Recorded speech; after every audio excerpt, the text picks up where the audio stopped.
నమస్తే అండి. నేను మీ వనిత. అందరు ఎలా ఉన్నారు? బాగున్నారా? నేను పట్టిన అల్లం ఆవకాయని ఈ వీడియోలో చూపించబోతున్నాను.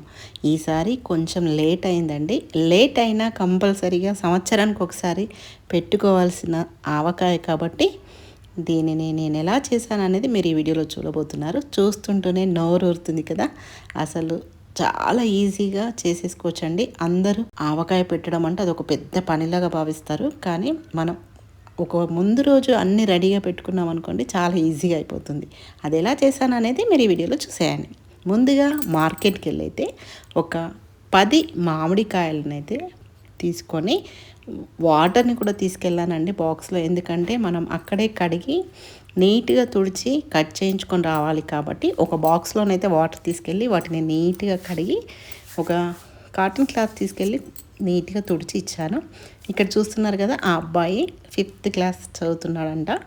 మామిడి ముక్కల్ని అయితే ఎంత ఫాస్ట్గా కొట్టాడు చూడండి.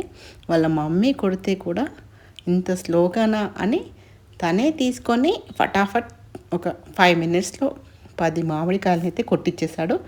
చాలా ఫాస్ట్గా కొట్టాడండి. అందుకే ఎవరు చేసే పని వాళ్ళే చేయగలుగుతారు ఈజీగా అనేది నేను అనుకుంటాను.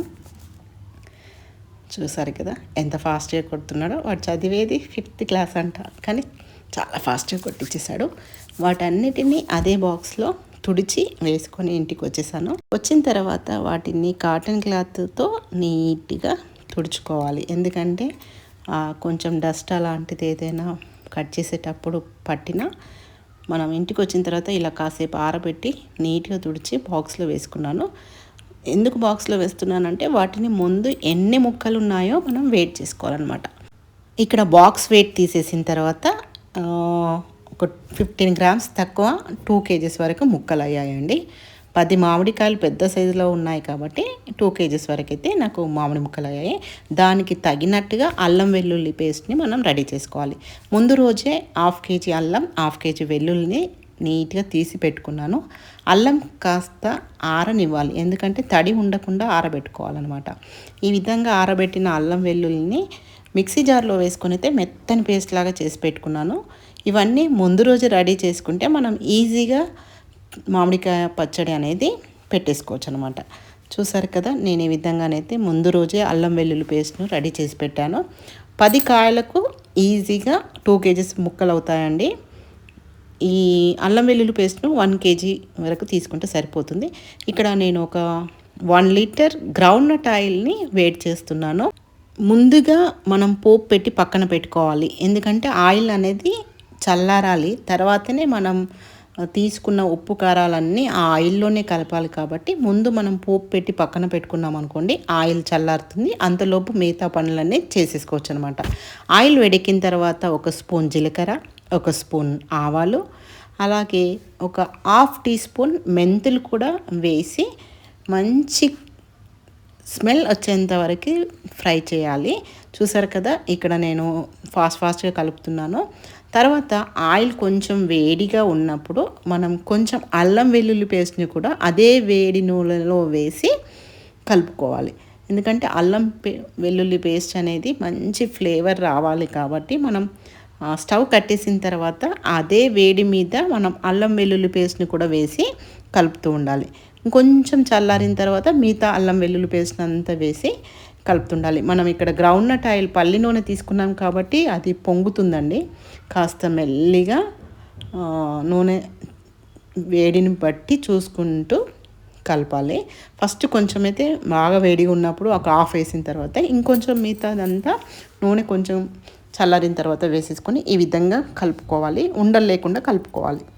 ఇక్కడ నేను 3 మ్యాంగోస్ కారాన్ని తీసుకుంటున్నాను. మనకు 2 కేజీస్ వరకు మామిడి ముక్కలు అయ్యాయి కాబట్టి ఇక్కడ 250 గ్రామ్స్ కారం తీసుకుంటున్నాను. ఇది పక్కా కొలతలండి. మామిడికాయ చట్నీకి ఎవరైనా కొలతలు తెలియకపోతే తెలుసుకోండి. 2 కేజీస్ మామిడి ముక్కలకు 1/2 కేజీ కారం పడుతుంది, 1/2 కేజీ సాల్ట్ పడుతుంది. ఇది పక్కా కొలతలండి. కొంచెం అటు ఇటు కాకుండా కరెక్ట్గా సరిపోతాయి అన్నమాట. అలాగే ఇవి కొలిచి పక్కన పెట్టుకున్న తర్వాత ఒక ప్యాన్ వేడి చేసుకొని ఇందులో ఒక 2 స్పూన్స్ జీలకర్ర ఫ్రై చేయాలి. తర్వాత ఒక స్పూన్ మెంతులు కూడా యాడ్ చేసి దోరగా వేయించుకోవాలి. మంచి అరోమా వచ్చేంత వరకు వీటిని ఫ్రై చేయాలి. నెక్స్ట్ ఇందులోనే ఇవి ఫ్రై అయిపోయిన తర్వాత స్టవ్ని కట్టేసేసి ఇందులో 2 స్పూన్స్ ఆవాలు కూడా వేయాలి. 2 స్పూన్స్ సరిపోతాయండి. ఇంకొంచెం ఘాటు ఎక్కువ తినేవారైతే ఇంకొక స్పూన్ యాడ్ చేసుకోవచ్చు. ఈ రోజులలో ఘాటు ఎక్కువ ఎవరు తింటున్నారండి? ఎవరు తినట్లేదు కదా. ఇవి కూడా పక్క కొలతలండి. 1 స్పూన్ జీలకర్ర, 1 స్పూన్ మెంతులు, 2 స్పూన్స్ ఆవాలు కరెక్ట్గా సరిపోతాయి. వీటన్నిటిని చల్లారిన తర్వాత మిక్సీ జార్లో వేసుకొని మెత్తని పౌడర్ లాగా చేసి పెట్టుకోవాలి. ఇది కూడా మనం పోపు చల్లారేలోపు చేసుకోవచ్చు అనమాట. నాకు ఇక్కడ పోపు కొంచెం గోరువెచ్చగా ఉన్నప్పుడు అన్నీ రెడీగా పెట్టేసుకున్నాను. చూసారు కదా, అన్నీ ఒక దగ్గర పెట్టుకొని మామిడి ముక్కలను అయితే ఒక పెద్ద బేసన్ లాంటి దాంట్లో వేసుకొని పచ్చడిని అయితే కలుపుకుందాం. చూసారు కదా, మామిడి ముక్కలు నీట్గా తుడిచిపెట్టాను కదా. ఇప్పుడు ముందుగా మనం మామిడి ముక్కలకి ఉప్పు పసుపు కలిపి పెట్టుకోవాలన్నమాట. నేను ఇక్కడ స్పూన్ వరకు పసుపు వేసాను. అలాగే మనం కొలిచి పెట్టుకున్నాం కదా 1/2 కేజీ ఉప్పుని, 1/2 కేజీ ఉప్పులో నుండి కొంచెం ఉప్పుని మామిడికాయ ముక్కలకు పట్టించాలి. చూసారు కదా, ముందుగా పసుపు ఉప్పునైతే కలిపి పెట్టాలి. ఎందుకంటే అందులో నుండి ఆ పులుపుకి ఉప్పు మొత్తం కరిగి వాటర్ ఫామ్ అవుతాయి. చూసారు కదా, ఆ విధంగా కలిపి పక్కన పెట్టుకోవాలి. ఇది కలిపిన తర్వాత మనం ఏం చేయాలి అంటే, నూనె గోరువెచ్చగా ఉంది కదా, అందులోకి మనం 250 గ్రామ్స్ కారం కొలిచి పెట్టుకున్నాం కదా, దానిని ఆ నూనెలో వేసి, అలాగే మిగిలిన ఉప్పు ఉంది కదా, దానిని కూడా అందులోనే వేసి, మళ్ళీ జీలకర్ర మెంతుల పొడి కూడా చేసి పెట్టుకున్నాం కదా, దాని అంతటిని అందులో వేసేసి ఇది మంచిగా కలుపుకోవాలి. ఎందుకంటే ఇది ఎంత మంచిగా కలిస్తే మన చట్నీకి అంత బాగా పడుతుందన్నమాట. మామిడికాయ పచ్చడికి అంత బాగా పడుతుంది. ఈ విధంగా నీట్గా కలుపుకొని ఇదంతా మనం మామిడికాయ ముక్కలకు పట్టియాలి. చూసారు కదా, మామిడికాయ ముక్కలు మంచిగా పసుపు కలర్లోకి వచ్చేసాయి. ఉప్పు కూడా కరిగిందనమాట. ఇప్పుడు మనం తయారు చేసుకున్న సోగినంతా ఈ మామిడికాయ ముక్కలలో వేసి మంచిగా చేయితోనే కలపాలండి. మనం స్పూన్తో కలిపితే అది సరిగా కలవదు. అలాగే మన చేతి రుచి ఆ చట్నీకి రాదనమాట.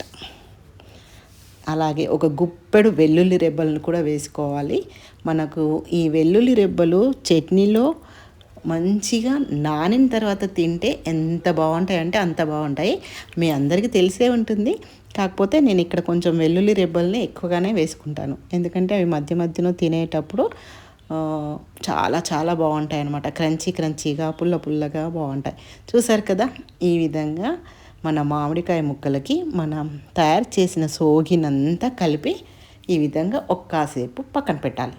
ఇప్పుడు జాడీలోకి వేసుకునే టైం వచ్చేసింది.